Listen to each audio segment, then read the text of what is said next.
প্রিয় শিক্ষার্থী বন্ধুরা, কেমন আছো সবাই? সবাইকে স্পেশাল পার্টের পক্ষ থেকে স্বাগতম।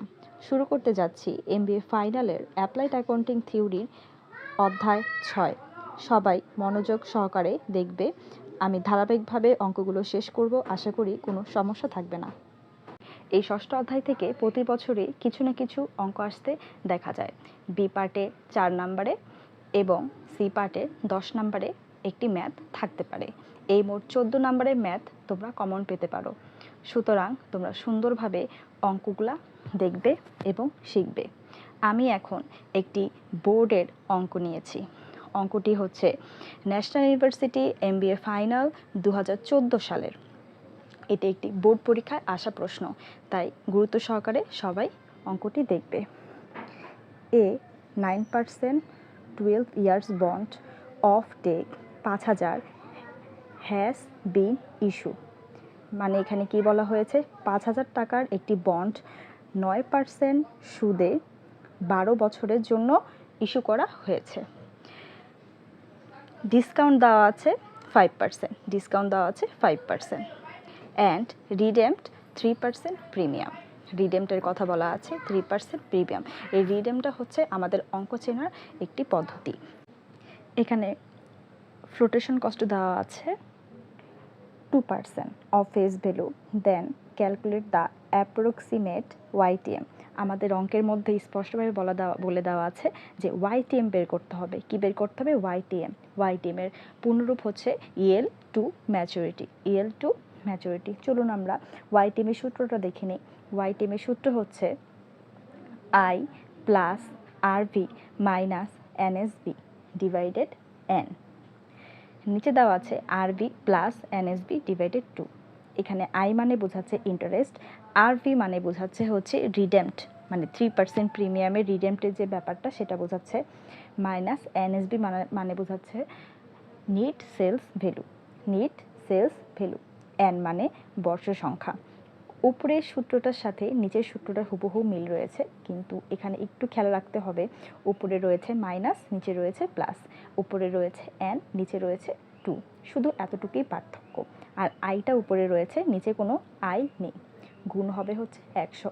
আপনারা যদি ওয়াইটিএম দিয়ে কোনো সূত্র বের করতে চান তাহলে অবশ্যই আপনাদের এই সূত্রটি মুখস্থ রাখতে হবে। এখন চলুন আমরা ব্যবহার বিধি জেনে নিই। পিভি মানে হচ্ছে প্রেজেন্ট ভ্যালু। প্রেজেন্ট ভ্যালু এখানে দেওয়া আছে 5000 টাকা। প্রেজেন্ট ভ্যালু কত? 5000 টাকা। আমাদের ইন্টারেস্ট বের করতে হলে 5000 টাকার উপরে 9% যে আমাদের এটা শতকরা হার দেওয়া রয়েছে সেটার উপরে ধরতে হবে। তাই 5000-এর উপরে আমরা 9% ধরে নিলাম, 450 বের হয়ে গেছে। আরভি মানে রিডিমড যে ভ্যালুটা সেটা বোঝাচ্ছে। যদি আমাদের রিডিমড ভ্যালু দেওয়া না থাকে কোনো অঙ্কে তাহলে আমরা এখানে এফবি দেব। আমি আবারও বলে দিচ্ছি, যদি রিডেমড ভ্যালু দেওয়া না থাকে প্রশ্নতে তাহলে আমরা এখানে এফবি মানে ফেস ভ্যালু দিব। তা এখন আমাদের যেহেতু রিডেমড দেওয়া আছে তার মানে আরবি বের করে নিই। আরবি সমান 5000 টাকা যোগ 5000 টাকার উপরে 3%, কারণ আমাদের রিডেমডের যে পার্সেন্টেজটা দেওয়া রয়েছে সেটা হচ্ছে 3% বলা আছে, তাই আমরা 3% করেছি। 5000-এর 5000 প্লাসের প্লাস, 5000-এর উপরে 3% করার পরে 150 বের হয়। দুইটা যোগ করার পরে এই অ্যামাউন্টটা আমরা পেয়ে যাচ্ছি। এখন আমাদের বের করতে হবে নিট সেলস ভ্যালু। আমরা সূত্রে চলে যাই এনএসবি। এনএসবি বের করার আগে আমাদের এসবিটা বের করে নিতে হবে। এনএসবিটা বের করার আগে আমাদের অবশ্যই এসবিটা মানে সেলস ভ্যালুটা বের করে নিতে হবে। তাহলে চলুন আমরা এসবি বের করি। এসবি বের করতে হলে 5000 মাইনাস 5000 উপরে 5% করা আছে, কারণ আমাদের ডিসকাউন্টের কথা বলা আছে আর ডিসকাউন্টটা আমরা সেলসের উপরেই দিই। তার মানে 5000 মাইনাস 5000 উপরে 5% করার পরে 215 পেয়ে গেলাম আমরা। ক্যালকুলেশন করে বের করে ফেলবেন। এবার আমরা এসবি যেহেতু বের হয়ে গেছে আমরা এখন এনএসবিটা বের করে নিব। এসবি থেকে ফ্লোটেশন কস্ট। আমাদের অঙ্কের ভিতরে দেখতে হবে কোথাও কোনো এক্সট্রা কস্টের কথা বলা আছে কিনা। যদি কোনো অঙ্কে এক্সট্রা কোনো কস্টের কথা বলা থাকে তাহলে আমাদের অবশ্যই নেট সেলস ভ্যালু বের করার সময় ওই কস্টটাকে যোগ বিয়োগ করতে হবে। এসবি থেকে আমাদের ফ্লোটেশন কস্টটা বাদ যাবে। তাহলে চলুন আমরা লাইনটা একটু পড়ে নিই। If flotation cost is 2% of face value, আমাদের ফেস ভ্যালুর উপরে ফ্লোটেশন কস্ট ধরতে বলা হয়েছে। আমরা একটু খেয়াল করুন, ফ্লোটেশনের কস্টটা আমাদের ফেস ভ্যালুর উপরে ধরতে বলা হয়েছে। তো আমরা এখানে আসি, এসবি বের করেছিলাম 4750 বিয়োগ ফ্লোটেশন কস্ট।